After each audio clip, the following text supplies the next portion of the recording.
मित्रों नमस्कार, मैं मयंक त्रिपाठी आप सभी दर्शकों का नव ज्ञान ज्योतिष चैनल में हार्दिक स्वागत करता हूं। आज चर्चा करेंगे शंखपाल काल सर्प दोष जो है यह कैसे बनता है। तो शंखपाल काल सर्प दोष जो है तभी बनेगा जब आपके राहु चतुर्थ भाव में विराजमान होंगे और केतु दशम भाव में विराजमान होंगे और इनके एक तरफ यानी कि तृतीय भाव से लगा करके आपके 11वें भाव तक सारे प्लैनेट्स विराजमान हैं, या नवम भाव से लगा करके और आपके पंचम भाव तक सारे ग्रह विराजमान हैं और राहु और केतु दशम में और चतुर्थ में हैं। ऐसे में जब यह शंखनाद काल सर्प दोष बनता है तो कई प्रकार के दुष्प्रभाव जीवन में व्यक्ति को देखने को मिलते हैं। पहली चीज़ तो पिता से संबंध खराब हो जाना, पिता से विचार नहीं मिलना, वैचारिक मतभेद हो जाना। दूसरी चीज़, यदि चतुर्थ का स्वामी भी कमजोर अवस्था में है कहीं ना कहीं, तो ऐसे में माँ का स्वास्थ्य जो है जीवन पर्यंत यह काल सर्प दोष प्रभावित करता रहता है। माँ से भी कहीं ना कहीं वैचारिक मतभेद करा देता है, मकान का सुख नहीं मिलने देता है। अगर राहु और केतु उच्च राशि में या मित्र राशि में हैं तभी मकान का सुख मिलता है, अन्यथा मकान से संबंधित सुख बहुत देर में जातक को मिलता है। व्यक्ति को बार बार मकान चेंज करते रहना पड़ता है। जॉब व्यक्ति की बार बार चेंज होती रहती है, ना चाहते हुए भी ऐसी जगह जॉब करना पड़ता है जहां पे उसका दिल गंवारा नहीं करता है। बॉस से उच्च अधिकारियों से जीवन पर्यंत मतभेद बना रहता है।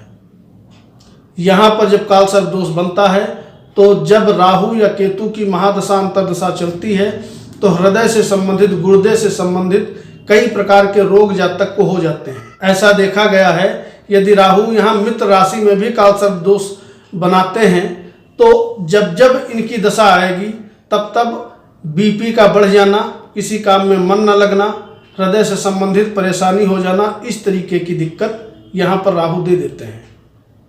तो ऐसे में आपको उपाय करना मस्ट होगा। सबसे पहली चीज़ तो आप ये देखिए कि काल सर्प दोष जो आपकी कुंडली में यह बना है शंखपाल नाम का, ये राहु और केतु अपने मित्र राशि में बैठे हैं, शत्रु राशि में बैठे हैं, या अपने उच्च की राशि में बैठे हैं, या नीच के होकर के बैठे हैं।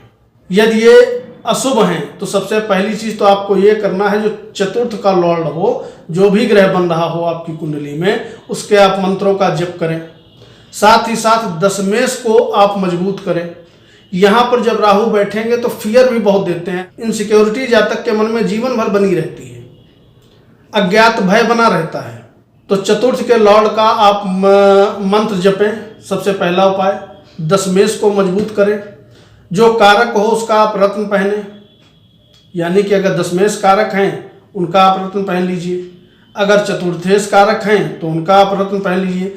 एक ग्रह का रत्न पहनिए और दूसरे के मंत्र का कम से कम 108 बार आप जप करें। इससे काफ़ी हद तक आपको रिलीफ मिलेगा।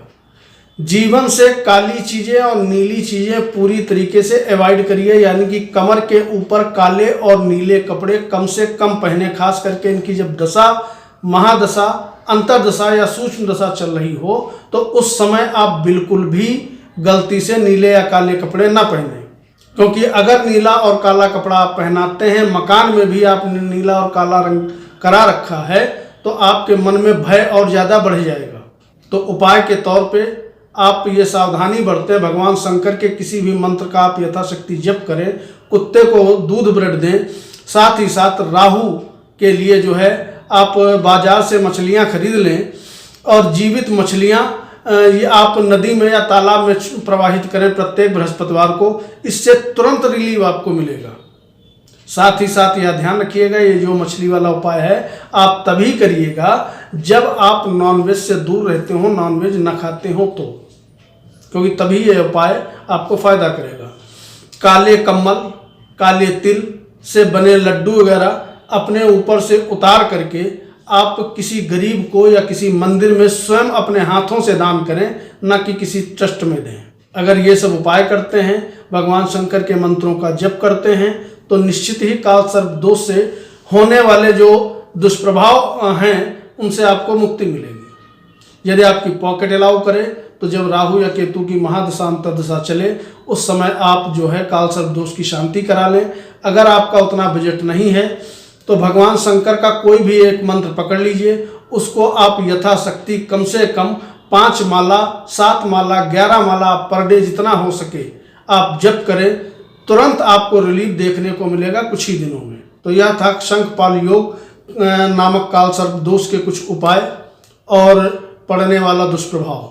आज के वीडियो में बस इतना ही। मयंक त्रिपाठी को अनुमति दीजिए, कल पुनः उपस्थित होंगे अन्य विषय की चर्चा के साथ। नमस्कार।